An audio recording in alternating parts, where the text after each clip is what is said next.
I invite you to a deep breath.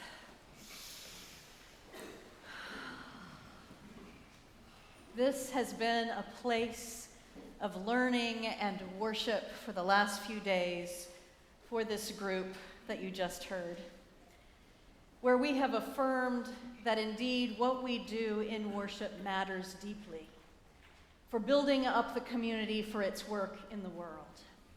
And so we want to thank you for the hospitality we have felt here in this place, for you, the congregation that gets to worship in this space every week, for the use of this beautiful place that has inspired us and in which we have had not just great music, but we have deeply shared with one another. So friends from the conference, can we thank them? Thank the congregation.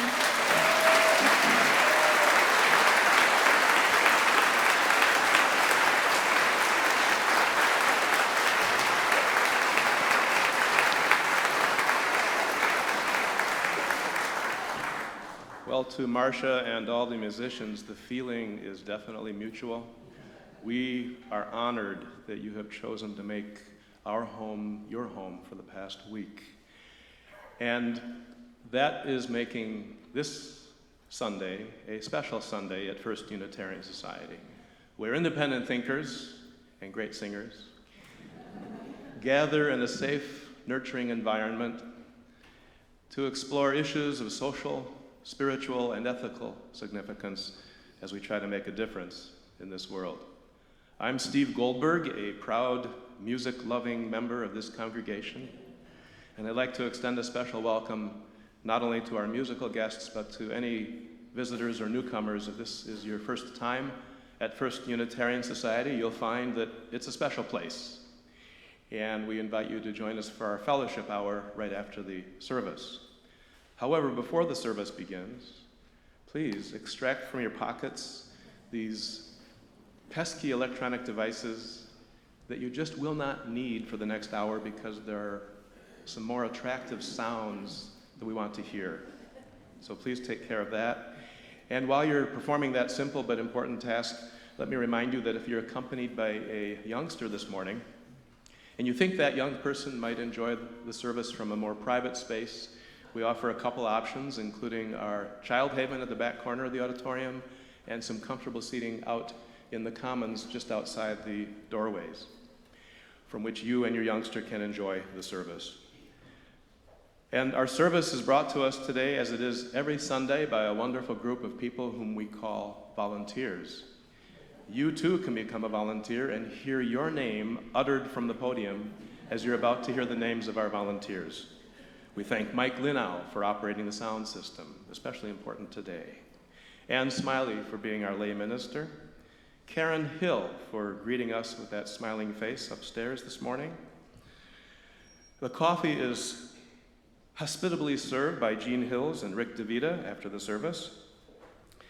Our ushers are Douglas Hill, John and Nancy Webster, and the Websters are doing double duty today because they donated the daisies that you see behind me from their own garden. So it's in the spirit of that generosity that we welcome everybody, and we just have a couple announcements before we get back to the program.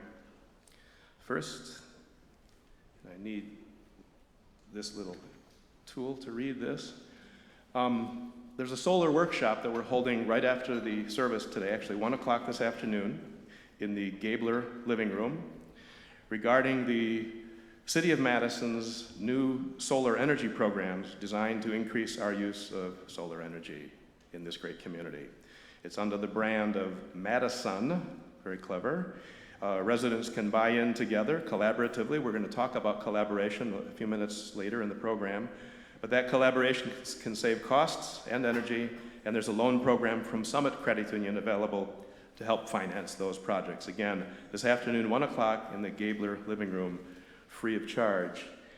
In addition to the musicians who have been making full use of our facility the last week or so, all three candidates for the national UUA presidency have been our guests during that same period. Of the three, one is still here to visit with us after the service. Her name is Allison Miller. Allison, could you stand, please? Nice to have you here.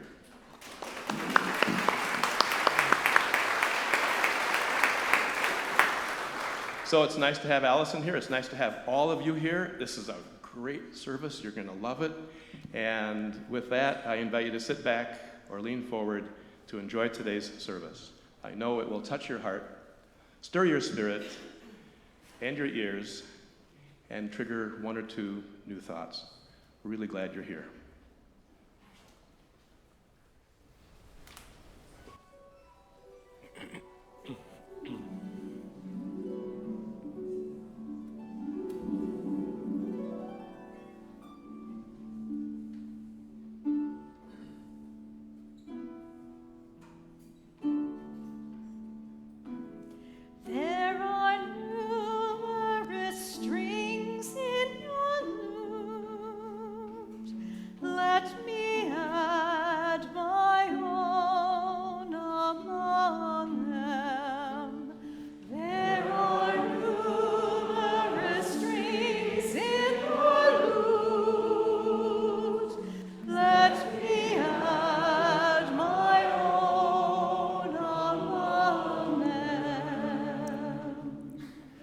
The true joy of living lies in co-laboring, cooperating, co-creating together to advance a shared goal.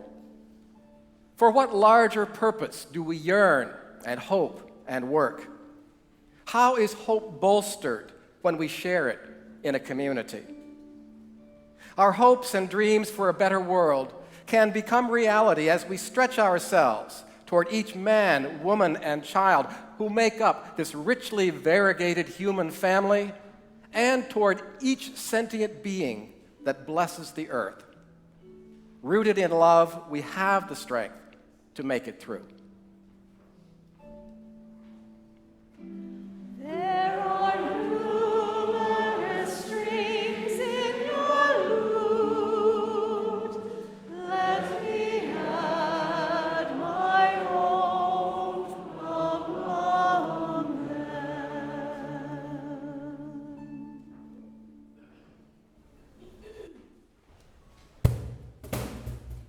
I invite you to stand as you're comfortable standing. Let us sing our song, Lean on Me. We are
Please turn now and lean into your neighbor with a friendly greeting.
You may be seated.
As the choir exits, if there are any other children who would like to join our summer fun program, this would be the time for you to leave.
In December of 1273, when Rumi died, representatives of every major religion came to his funeral.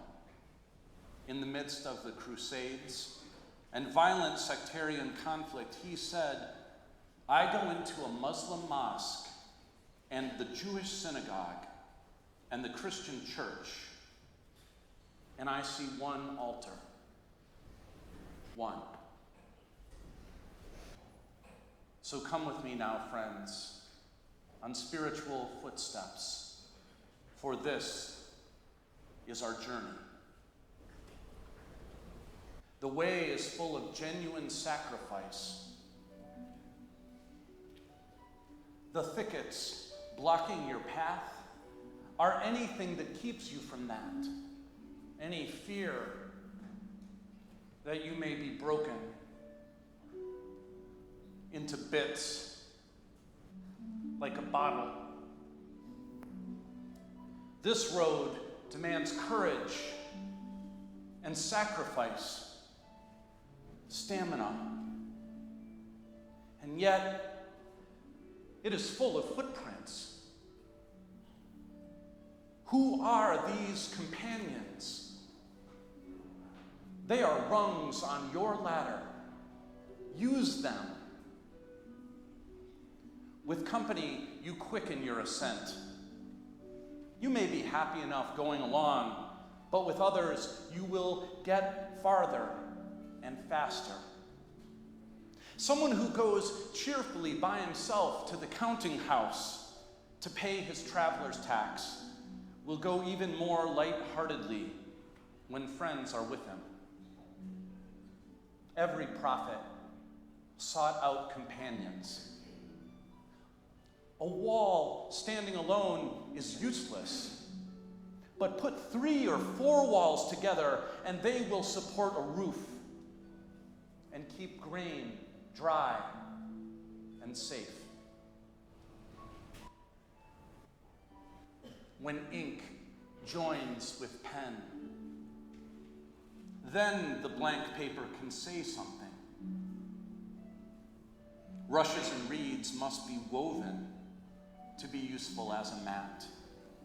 If they weren't interlaced, the wind would blow them away. Like that, God paired up creatures and gave them friendship.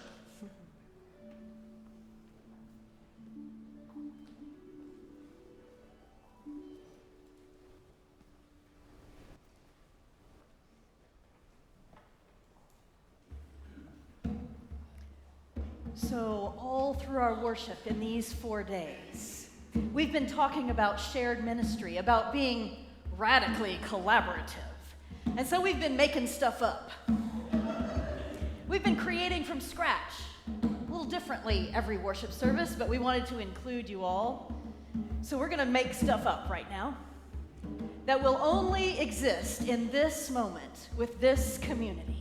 That's radical collaboration. So I invite you to stand if you're comfortable standing and face the center right here.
So that, my friends, was co-laboration.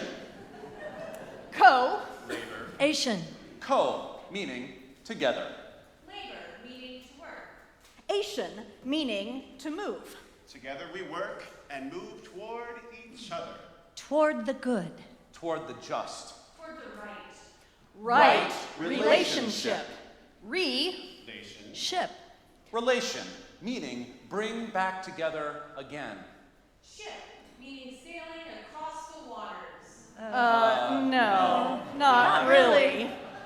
Ship, meaning state of being. In the state of being brought back together again. Intentionally engaged in radical collaboration. We have caught ourselves in the act of intentionally engaging collaboration here.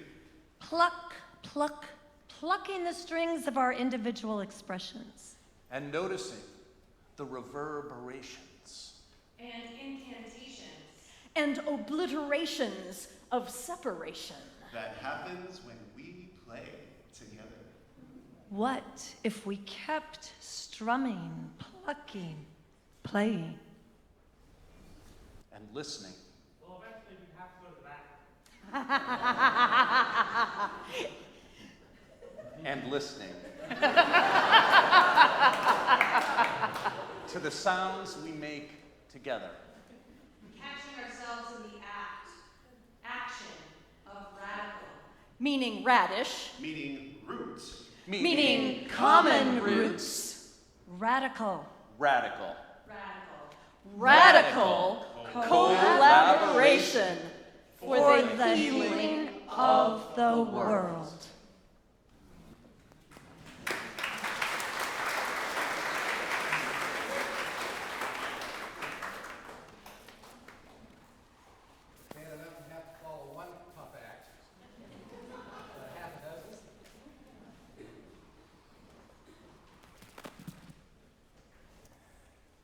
Well, as some of you know who've been around a while, I began my ministry here at First Unitarian Society of Madison in the year 1988, almost half a lifetime ago. And aside from a detour to earn my doctoral degree, I had at that point, 1988, already accumulated 10 years of parish experience, 7 of them in Binghamton, New York. And I must tell you that I needed every hour of those 10 years to achieve at least a modicum of competency, because almost from the very beginning, ministry was, for me, quite frankly, a somewhat awkward fit. But fortunately, I received some valuable mentoring from colleagues during those early years, and one man in particular, John A. Taylor, Jack Taylor. He served the church up the road from Binghamton in Ithaca, New York. And his own ministerial path, it hadn't always been smooth, but Jack's years at the corner of Aurora and Buffalo Streets, where the Unitarians gathered in this picturesque college town, those years had been unusually fruitful and gratifying. And thus, Jack became for me a reliable and trusted source of support and of insight. Now, the man himself, Jack Taylor, had a lot to do with his congregation's success because he was an incomparable preacher. Truly gifted, Jack also worked very hard at his craft. 1 hour of preparation for every minute of delivery. That was his rule of thumb. Jack firmly believed that the health and the vitality of any given faith community rested largely on the commitment to excellence of its clergy. His was, in fact, a Lone Ranger model of ministry, and he made no apology for it. He even spelled this out in a lengthy essay that he shared with me and a number of other colleagues. Now, on this particular subject, Jack Taylor may have been a little more candid, a little more upfront than others of his generation, but he was hardly exceptional. Concepts like we've been discussing this morning, shared ministry, radically collaborative ministry, those would have made little sense to Jack Taylor or members of the old guard. Indeed, an underlying suspicion of and cynicism toward congregants and co-workers alike was not uncommon when I entered this profession oh so many years ago. A Machiavellian model of the ministry by Brandy Lovely was a reading assignment that I received while I was studying for the ministry at Starr King School. In any event, this was one aspect of Jack's mentoring that I soon came to question. Now, it goes without saying that faith communities of any size or any complexity do require competent professional clergy in order to function at a high level, at a consistently high level.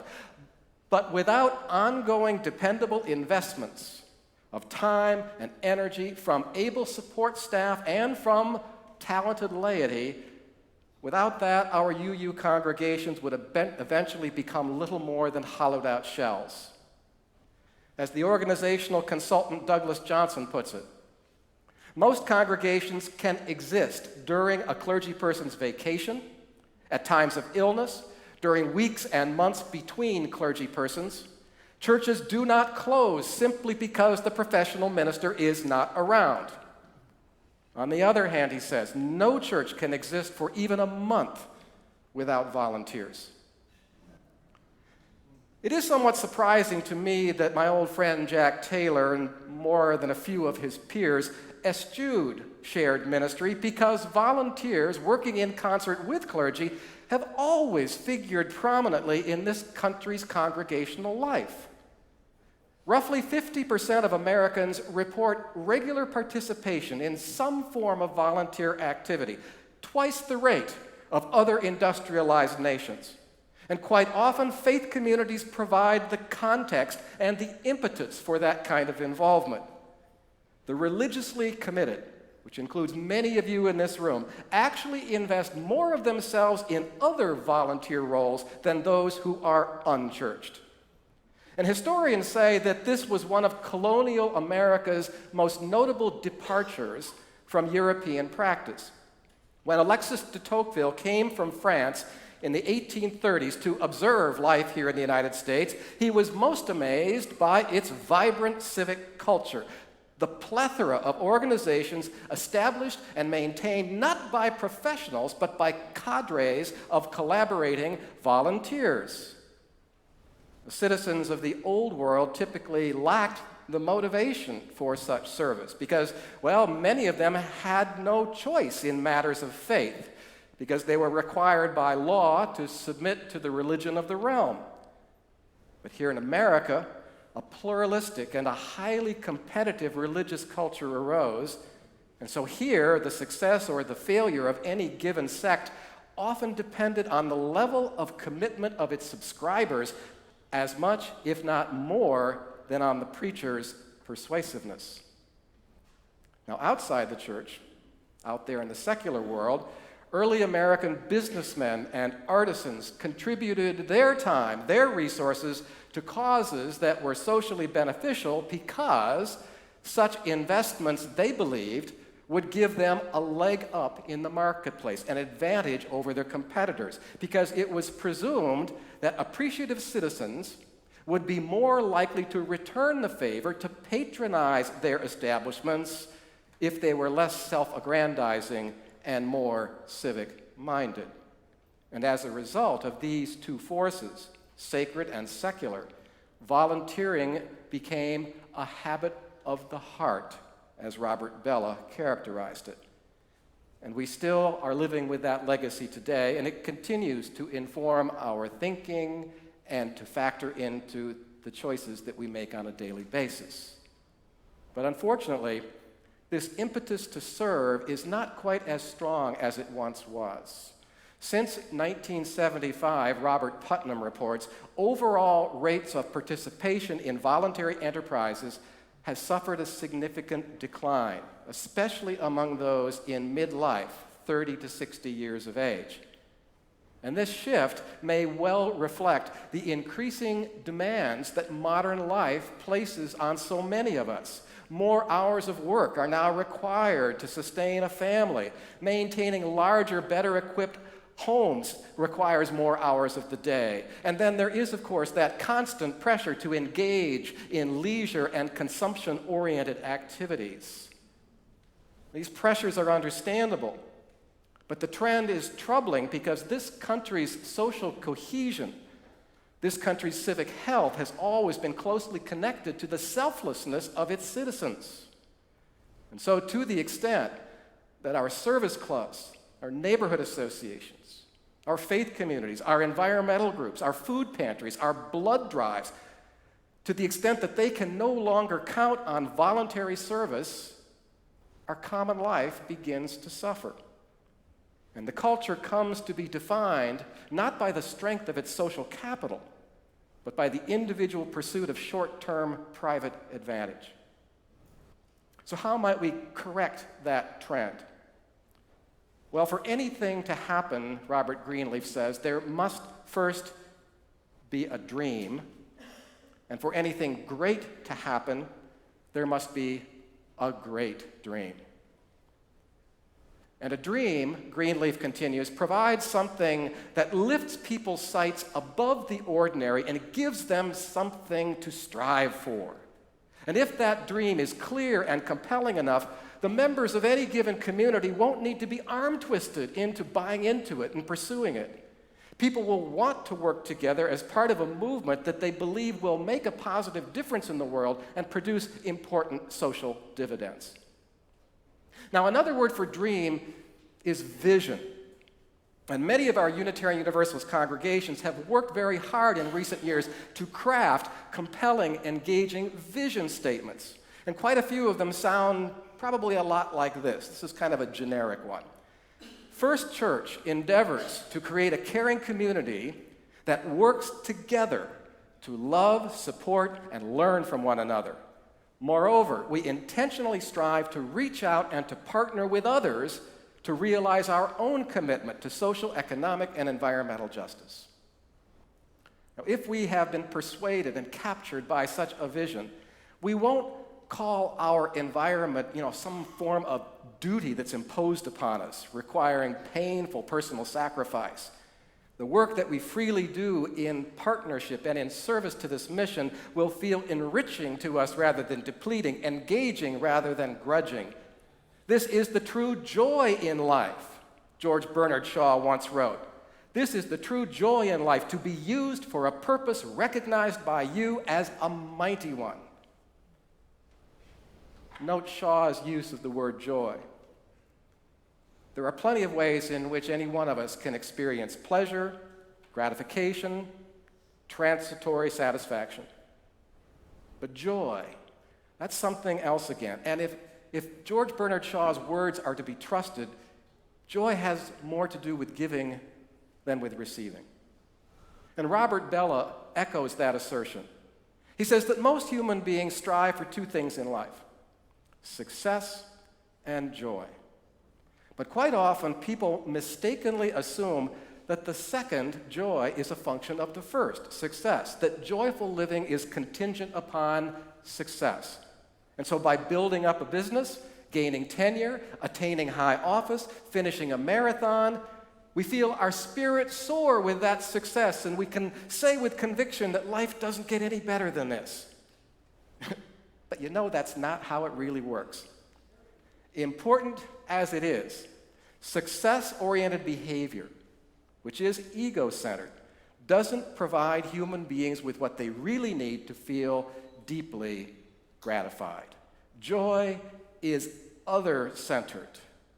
And as Robert Bellah writes, joy is associated with an expressive ideal of a union of similar individuals bound together by spontaneous ties of love, where people cooperate and their purposes reinforce rather than undercut each other. Now, joy in the sense that I'm using it doesn't mean euphoria here. It doesn't mean inflated feelings of a similar sort. It suggests to me personal and interpersonal fulfillment, the sense of being at peace with oneself and meaningfully connected to others. That's what joy is all about. The Arbinger Institute is a worldwide consulting and coaching organization. And one aspect of its work is to help institutions move workers from an inward mindset to an outward mindset in order to establish a more collaborative and mission-centered culture and climate. Because too often, institutions are hamstrung because participants look first to their personal interests or the interests of the particular subunit, subsidiary, or silo to which they happen to belong. People in so many of our organizations first look inward, largely ignoring the needs and the aspirations and the objectives of others who are serving that same organization. Inward-minded people do things, the Arbinger Institute says. Outward mindset people and organizations help others to do things for the sake of institutional prosperity and to assure that success is widely shared. And so the Institute cites as one example the San Antonio Spurs professional basketball team, coached by Greg Popovich. Now, as members of a team that has remained dominant without too many big-name stars, Spurs players are required to adopt an outward mindset. Popovich says, I want players who have gotten over themselves. They have to care about each other. They have to be interested in each other. They have to feel an obligation to help others get better. Now, although they did not use the same terminology, the ancient Greeks had something similar in mind when they contrasted animal work with human work. The first, animal work, involves tasks that a person must do in order to survive, that are necessary but often onerous and thankless. Animal work is obligatory, lacking the elements of freedom and dignity that can make it feel more joyful. But human work, it has less to do with earning a livelihood than with composing a meaningful life. And so if animal work affords security, human work assures us of our relevance, a matter of no small consequence. And voluntary activity is quintessential human work. The very word voluntary, Robert Coles tells us, comes from the Latin root velle, which means, again, to wish or to have a vision. And so as volunteers, we embrace and we act upon a common and compelling vision for our community or for the larger world that sustains us. Not just the province of lone rangers. Ministry is and ought to be everybody's business. May we continue to find joy in the work that we perform together, the dream that we share together, and the inclusive, loving community that we are creating together. Blessed be, and amen. Our offering this morning features a contemplative original composition, but to enhance the mood, we will not be passing the collection baskets while the offering music is being performed. please leave your gifts today in the glass receptacles that are outside of each of the doors, upper and lower. And please note that after the offering music, we will not be sharing congregational cares, but will instead move directly to our closing song. Please be generous.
invite you to stand as you're comfortable standing.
Please join me in reading the words that appear on the screen.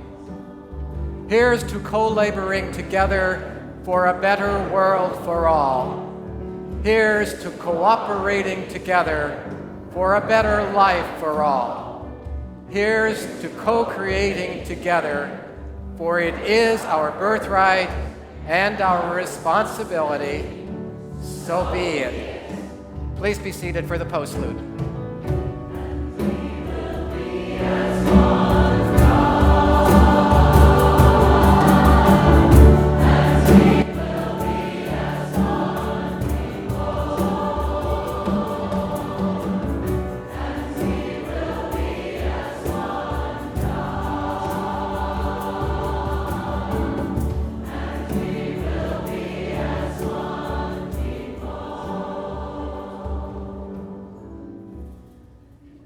Of all the feelings that a young person can have, there is one perhaps most important: hope. Hope for the future. Hope to be loved. Hope to be heard. We must never underestimate the power of giving our children hope.